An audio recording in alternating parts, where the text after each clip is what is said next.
Test.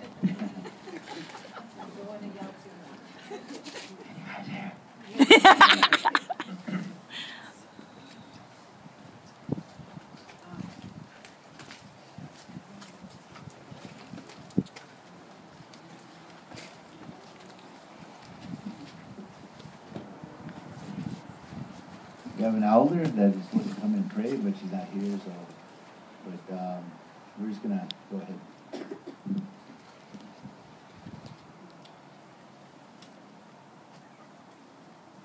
Okay, good afternoon.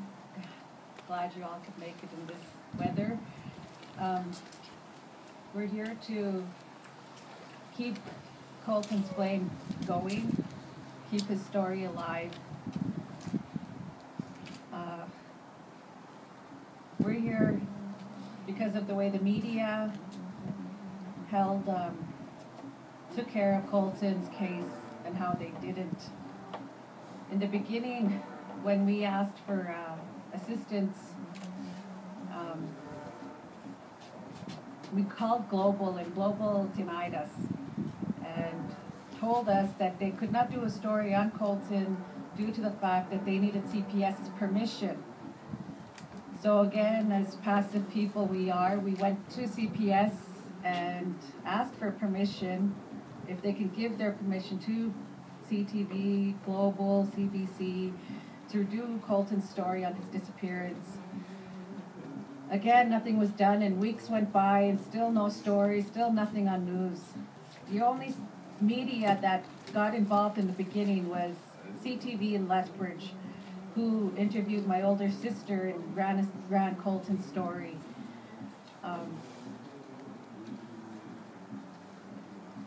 It's very, it was very heartbreaking to my family that we didn't have or get the help that others have received.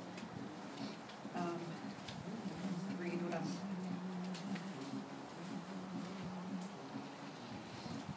I'd just like to share with you and inform you about how the media handled my nephew's case.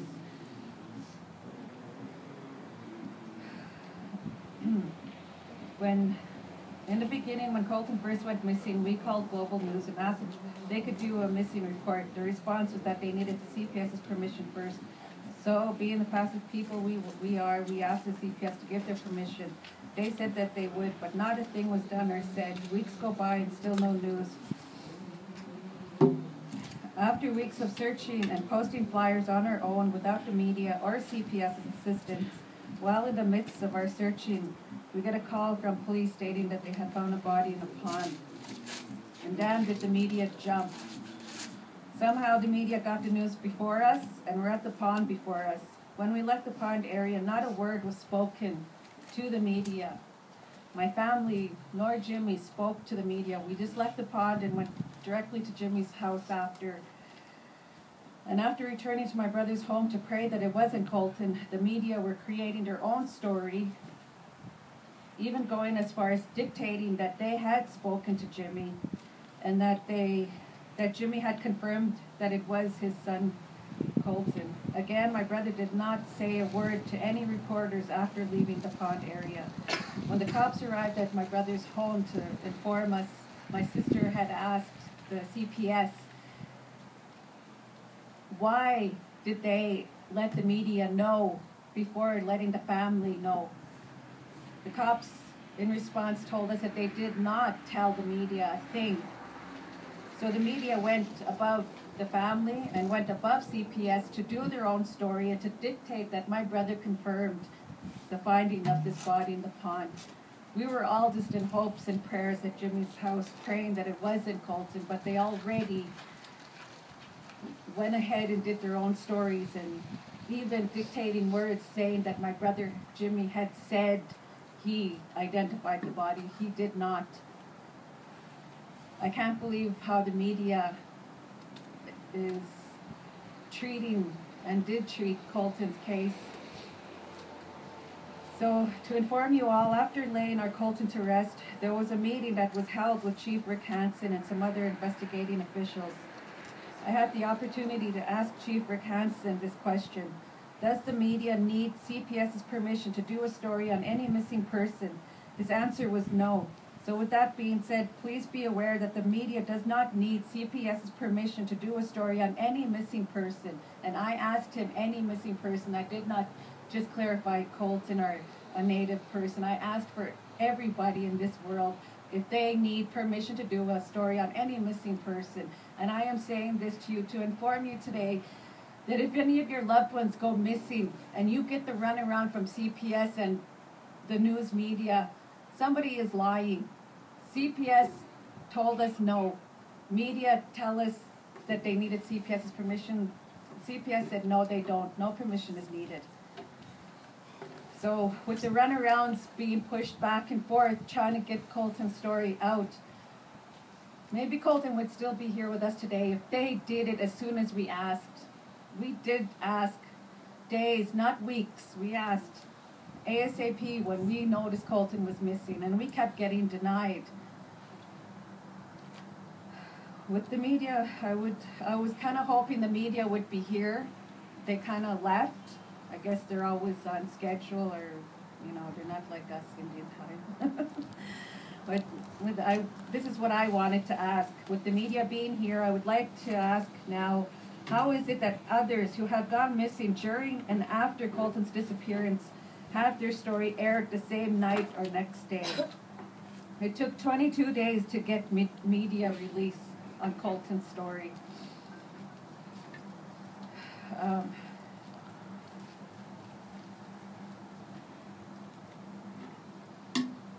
I want to make everybody aware that,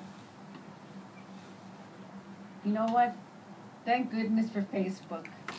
At least they're not going to dictate our words on Facebook and change whatever. They'll let the truth be out and told.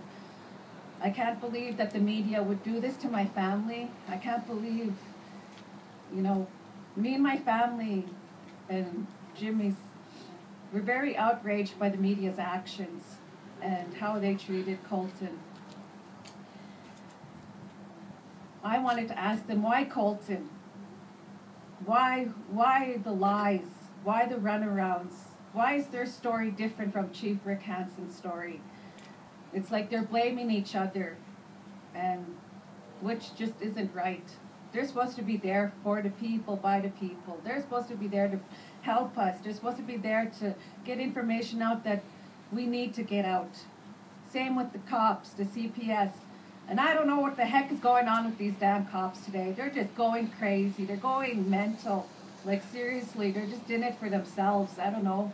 Somebody has them by their tails and telling them what to do.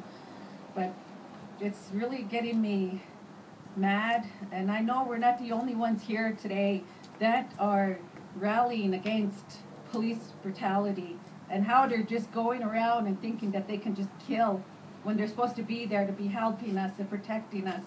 So basically we're on our own, and we have to protect our own.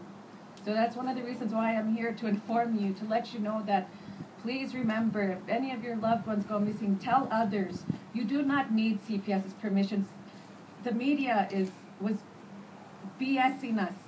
Somebody's lying, and it's not right in what they're doing to us. They're only in there for the benefit of themselves.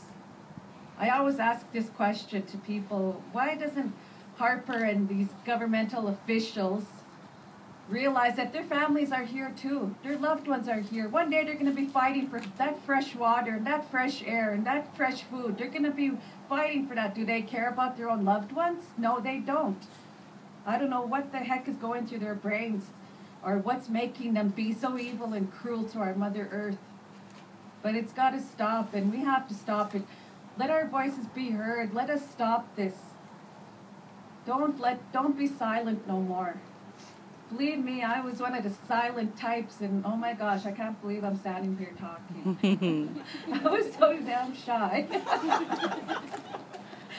But I'm doing it because I'm doing it for my kids, my future generations to come.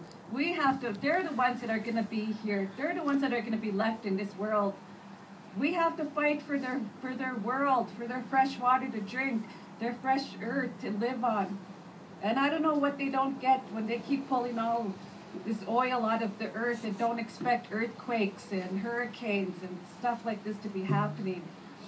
You know, that's Mother Earth's blood, and it's not right what they're doing to our Mother Earth. Mother Earth is going to get tired. My grandfather told me one day, he looked at his hand and he pointed and he said, "You see my hand?" He said, "Mother Earth is going to look like this pretty soon." And he told me that when he was in his old age.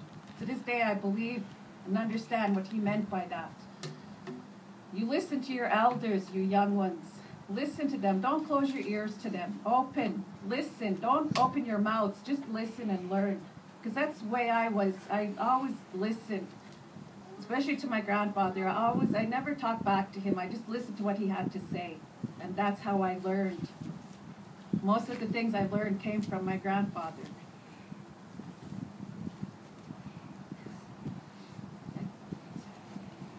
I'm not going to stop. This ain't going to stop until we get answers for Colton.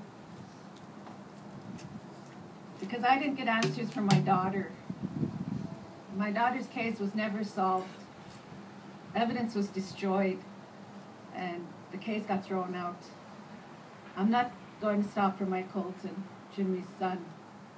I'm going to keep going until we get answers. And the person who did this is going to have to live with it. And you know what? To be honest, I pity that person. Whoever did this to Colton, you know, who can live with themselves to live like that, to have that carried on their conscience day in and day out.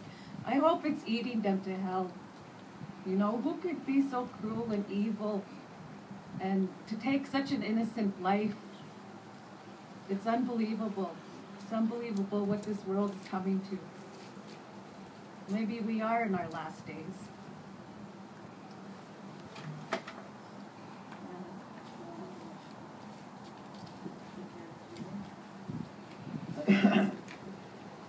Hello, this is Jimmy Crowshoe. I'm talking about my son Colton. Just like those times telling about when he went to that meeting, the Tree 7 meeting downtown. He was at office. We all sat back up there. It was me, Danielle, my mom, Ivan, Tanya, Herman, and this guy from Brock, I think he's the acting chief. Clayton Smalllegs, yeah. And then after that, there was a detective. Besides that, there was another cop, and then there's another guy that worked with Cindy. And then Pablo was there, and Cindy was there, and then Hanson was up there. But we all came to, we all told about how we felt. So we came back up there, we talked with a feather, and that's just how we are. And so we all said what you had to say. Then the detective came over, and he turned around, he said they did something on on the 8th, July 8th, 13th, and 16th. At the same time too, they didn't do anything until the 21st. I got up and I said something, but because like I said, that's a lie. And they told me to calm down. They said a prayer for me. So I had to listen to that during that meeting though. But again is Herman. What's that guy's name again? Hanson. He said the same thing, but he said the same thing too. You know, like it's like they're covering their ass for what? I don't know. It's sad because it's hard, you know, for the children. I think bad about that too because I come back up right now as I'm talking with Pablo Russell. We're doing a men's program, and we're trying to sit up there. I was trying to help these people from get away from that bad, crazy life, like to try and to make a change. Like trying to talk about their language, trying to talk about their, about their culture. Even talking about making a drum, dancing outfits. Trying to do some fundraising, do some stuff. Maybe take a trip with these kids once in a while. Those are things that I'm trying to do right now.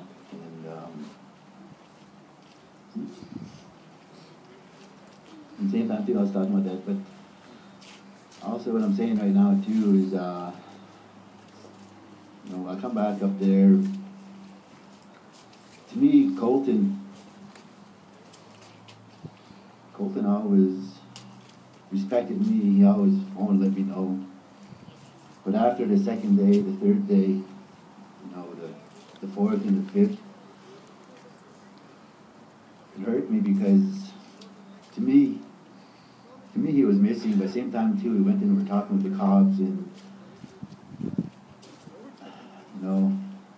it's just all a bunch of red tape and sad the way they say things, but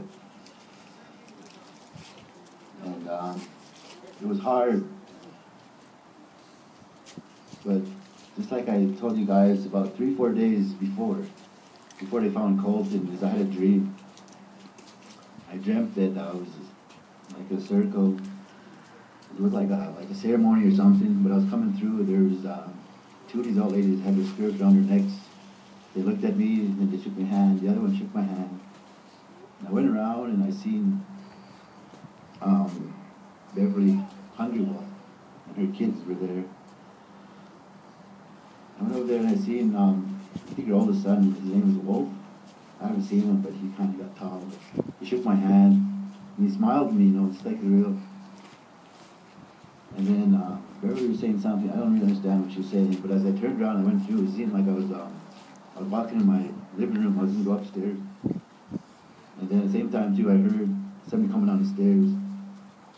And I came down the stairs, and I got down at the end, I waited, and this was Colton. He was wearing the same clothes, he didn't have a cap on. And he was looking at me, he was all beat up. I looked at him and I told him, what happened? What happened? He looked at me and he smiled.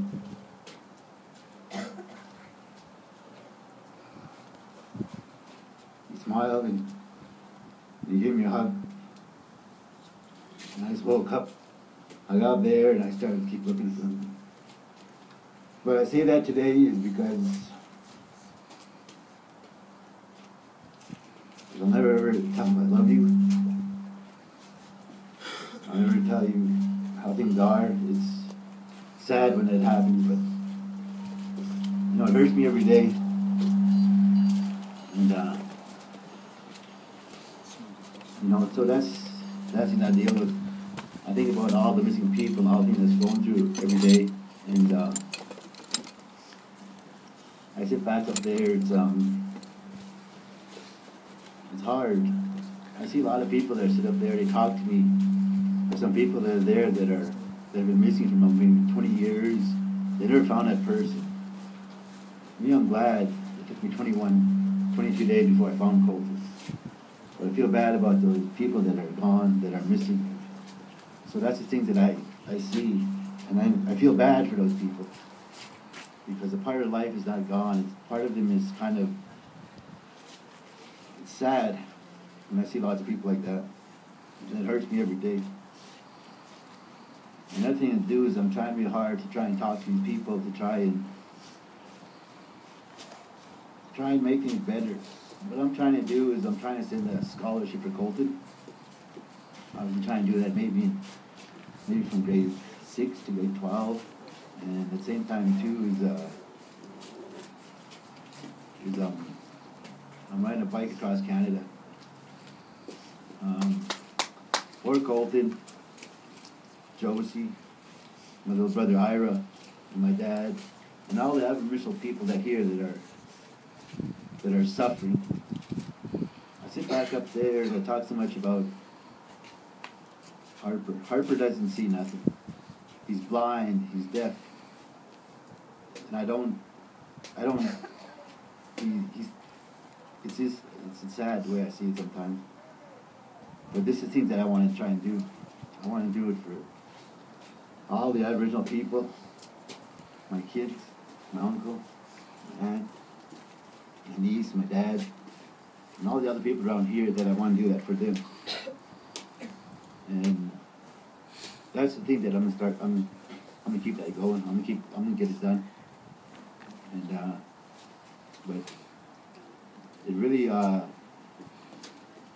hurts a lot from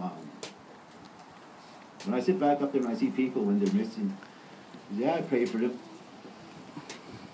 Even when at that same time when it happened in Colton, there was like grandparents and the grandchild that were lost.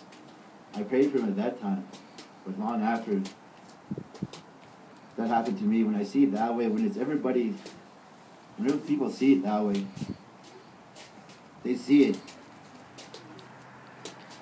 I see it how it was at that time, but when it happens to me, it was the hardest thing in my life that I had to deal with every day. I come back up there, we always had that number 4. You know, raise my kids, being sober, doing the best I can to make things better for them. But now I got one, there's 3 of us left. You know, so that's what I think about it. That was our culture, was our 4 numbers, Blackfoot culture. I come that because I come out both from my grandpa, Joe and Josephine, my grandpa, Jim Perchick and Betsy Perchick. That's the things I think about that every day. And, you know, it's sad, but I don't want this to happen to anybody. Sometimes I kind of look at it too, because how come the cops didn't want to try and look for Colton? They didn't do anything until the detectives came and started trying to find what was going on. It took them maybe 3-4 days before they found him. But what are the cops doing? I was even thinking about, we're trying to put out flyers. You know, with my son and his cousin were trying to put out those flyers, but at the same time too was there was 2 cops on a bike, just watching them and telling them, you know, like, what are they doing giving out flyers? You know, why are they like that? So I turned around and told Tanya. Tanya went in there and picked him up, and she got him away from that. And the cops just left. But I come back every day and I think about how the police are.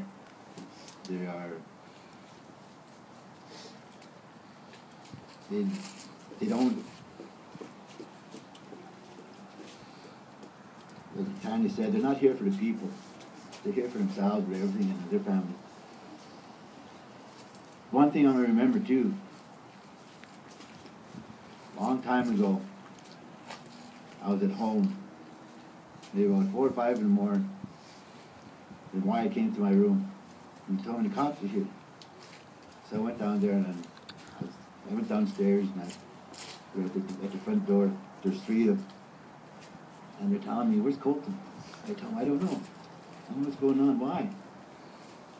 And then he kept telling me, "Where's Colton?" I tell them, "I don't know." And then then I was talking to them, and then they kept looking at it. I told them, "Well, I'm not too sure. I seen him earlier yesterday, but I don't know where he is today." And I turned around, and then I seen Colton. And I turned around and told the cops, "Okay, well, what are you guys gonna do if you guys get a hold of him? What's happening?" And I stood up there, and then he said, "We just want to talk to him." And I told him, "Okay, he's over here." And 2 cops grabbed him, put him on top of their shoulder, slapped on him, and put their knee in their back, trying to break his back with his legs, his arms. And I was trying to do something, and the other cop was trying to pull me the other way. He couldn't pull me down. I was standing up there trying to pull me down, but he couldn't. And then they told me, he told me that he has a brain injury.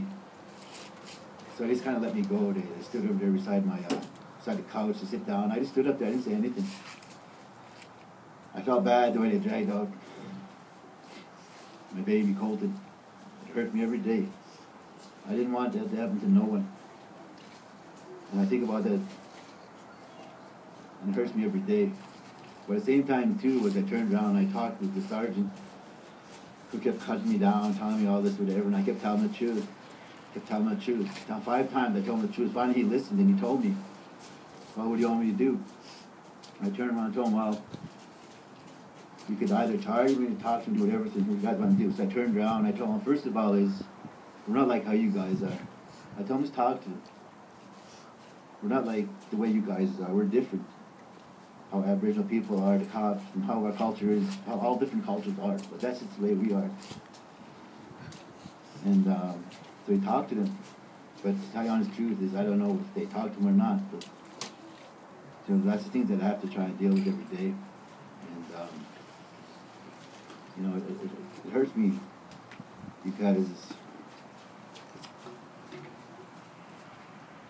sad the way they are. I even talk about all the things that happen down in the United States. I always talk about the people up here, like, that are missing. I mean, Aboriginal people that are missing. Some people, maybe they're lost, or maybe they don't, maybe they need help. And somebody told me they try and help these people, but what they do, as soon as they shut the door, then I guess that's when their life ends sometimes. And that's what I think about every day. I see that day every day, but it hurts me a lot. Sometimes I wish I was a wizard. I could fix everybody. But sometimes too, as I'm sitting up here, my baby's gone. I'm sitting up there and I'm asking you guys is to listen. Clean out those ears and listen. Listen to people that are older, your grandparents, your parents, people that know more than what they know. When I was young too, I sit back up there, I used to always listen. I never ever said anything back. I always listened. It was both my ears. I always listened a lot. I've always done it all my life, from my grandparents, my parents, to all my family and friends that I listen to. That's just the way I look at it. That's why I try really hard to try to make things better for myself. You have that choice. You're either going to do something good or you do something bad. I was trying to do something good, to try and make things better for a lot of people, for myself, for my kids. I sit back up there. I used to take my kids to school. I used to pray in the morning, pray in the evening. Sometimes we go into my room. We have a smudge. And I tell how these kids were. And I talk at the same time too. So that's the thing that I see, is I try to make things better for them. And it's hard sometimes, because of what happened in my life, what I had to deal in my life, to try and make things better. It was hard. But I sit back up there as I respect my 3 kids. I respect my brothers, my sisters, my mom, that seen how I was in my life, how I changed my life. But that's why I say to a lot of people, you know, life's a challenge. Those are things you're going to have to try and deal with. Those are things you're going to have to try and make a change in a good way of listening, learning, understanding in a good way. So that's the thing I think about every day. And, you know, it hurts a lot of people too sometimes. So,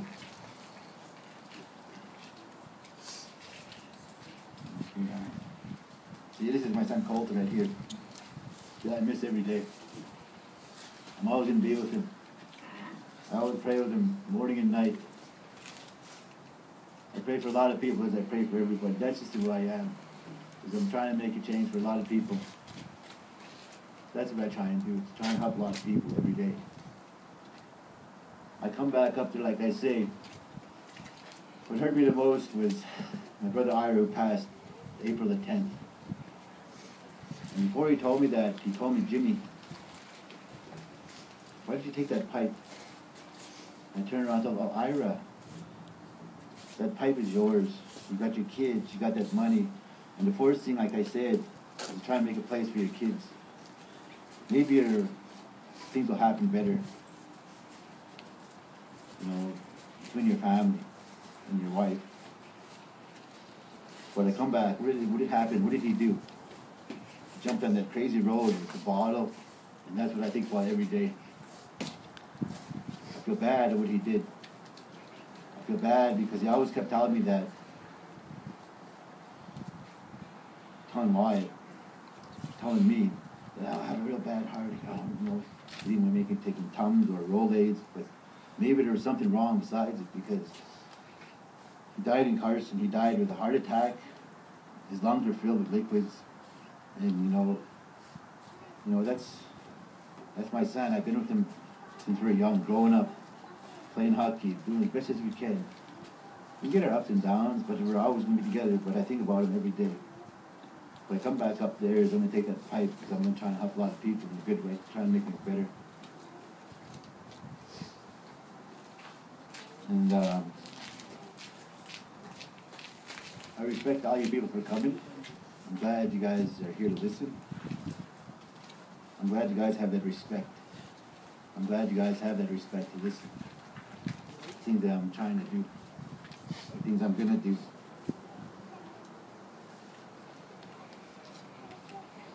And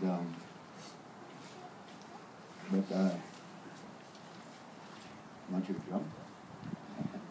Now go ahead, thank you. Just to make this clear, in the Calgary Sun under this here, the city police, they stated in here that the Calgary Police Service proactively requested an independent review into previous interactions between officers and Colton Crowshoe, as well as the missing person investigation. It read in part, this request was made to the Director of Law Enforcement on Friday, August 15th, in order to ensure full transparency and public confidence in the case and CPS's actions. Alberta Director of Law Enforcement Bill Sweeney confirmed the request in a statement but declined further comment. When this came out, this is kind of, to me, is lies, because in the meeting we had, the meeting that we sat in with Chief Rick Hansen, and I asked him this question: does the media need permission from the CPS to do a missing persons report? They said no. And then we asked at the end of the meeting that we wanted CPS to be investigated as to the assaulting of Colton Crowshoe July 1st. July 1st, Colton was arrested, Canada Day. 2 police officers had beat him, assaulted him, put him in jail, and were trying to stick a charge on him that he had nothing to do with. He phoned my brother from the jail cell, and while my brother was on the phone with him, he could hear the cops in the background mocking Colton, telling Colton that he was nothing, he was an Indian, he was a dirty Indian, he was a bum, he was nobody, putting Colton down. And Jimmy felt helpless. He couldn't do nothing for Colton over the phone. And they were forcing Colton to sign these papers. That Colton was a graduate. He graduated grade 12. He knew better not to sign these papers, but they were forcing him to sign these papers. And he denied, and he kept denying. The only way they could release him was sign these papers and we'll let you go. So that's what they did. And so Colton was yelling, I want your badge numbers. I'm calling a lawyer. You guys you're wrongfully accusing me. But of course, police nowadays get their way. At the end of this meeting with all these officials and Rick Hansen, we, the family, asked, we want them to be investigated. We want CPS to be investigated. Later, as fast as they possibly could get to the media, jump before us, they posted that they're the ones that said they wanted this investigation, which was a bunch of BS. There was jumping and jumping, trying to cover their butts. To me, I know now, the media has to work with the government, and it works down the line. They all cover each other's butts, from the government right down to the police, the ambulance, child care workers. They all have to cover each other's butts. So nobody gets blamed for nothing. But in this case, CPS we're not blaming. It was their fault. It was the media's fault. If the media opened their mouth and just did their damn job and did the story on Colton as we asked, maybe he would have been here with us today. But we got denied. No one wanted to help. They were just pointing fingers and giving us the runaround. So, like I keep saying, and please remind other people, if anybody goes missing, you do not need CPS's permission to do a story. Media does not need CPS's permission to do any missing persons report. Another thing with ACERT investigating the CPS, they're doing a good job. They're getting back to us, they're keeping us well informed, and things are looking good on the assault on Colton Crowshoe. These 2 cops that arrested him and beat him, there will be justice for Colton on that part. The homicide investigation is still ongoing, and we're not allowed to speak more on that, but that part too it's going good. We're getting good reports back on it. So that's all we could say about those 2 investigations that are going on today. So again, people, we're on our own. The police don't care, and the media cover the police's butts. So, is there anything you'd like to say? Can I ask a question? Is it correct that Rick Hansen wanted to maintain control and do their own investigation, and that you insisted that no, it be done outside? Yeah. That's, yeah. Well, we, the family, asked that the investigation be done on them. Yes. And by a third party, not by them themselves. How could they investigate themselves? But he wanted to. Is that correct? That's what he wanted. He wanted to investigate. But how do cops investigate themselves? I'm sure we see that all over Facebook with these. You can't investigate each other because you're only going to cover each other's asses. Period.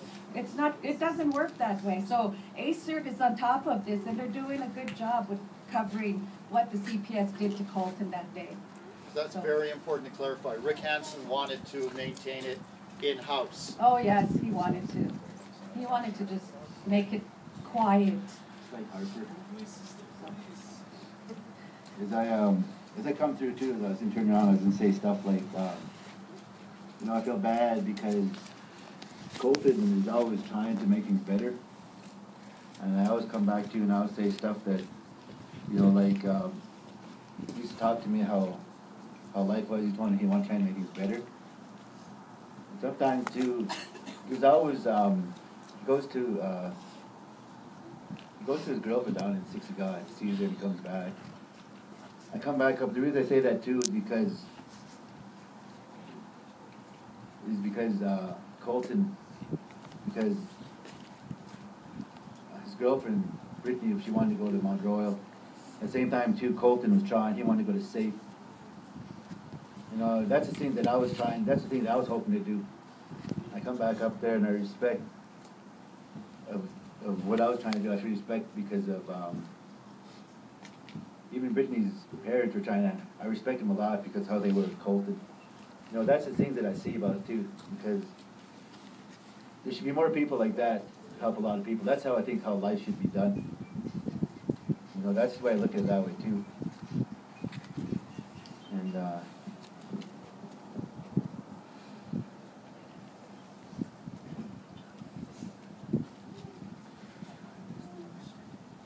all right, so well, yeah, that's what I'm saying, but this woman's telling me I gotta hurry up.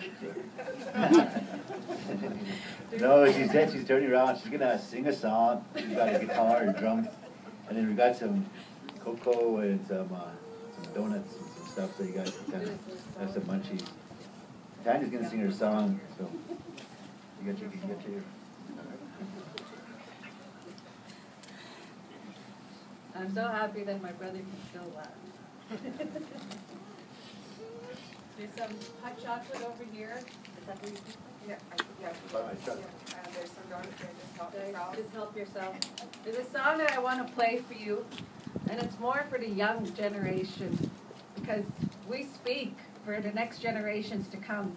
We're here letting our voices be heard for the next generations to come. And yes, we all have gone through this, but this song just really just tells the truth. So I'll just put this there. You guys can have some. But I sit back up there as I want, like I said, I want everybody to be strong. You know, I come back up there to see people when they're, you know, they're drinking. It's, to me, I lived in my life. To me, it's sort of like a fake laugh. You know, that's not it's not the way it be. To be a real laugh is when we have a lot of respect, and when we laugh, we're always going to remember. Well, that's the thing that I think about every day. So.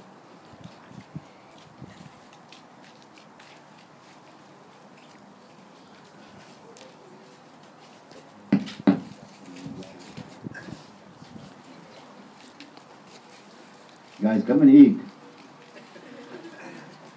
Take it.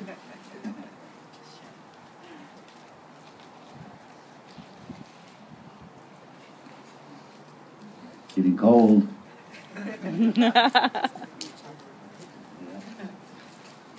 How often will you be updating Facebook to keep us posted so we can all participate? Well, we can keep maintaining, we keep this thing going on because look how long we're still waiting for still waiting for the time when it may take maybe about a year, 2 years before, but we're gonna keep this thing happening. Like I said, I told you I want to keep a college for Colton also too. I want to make sure Colton's heard.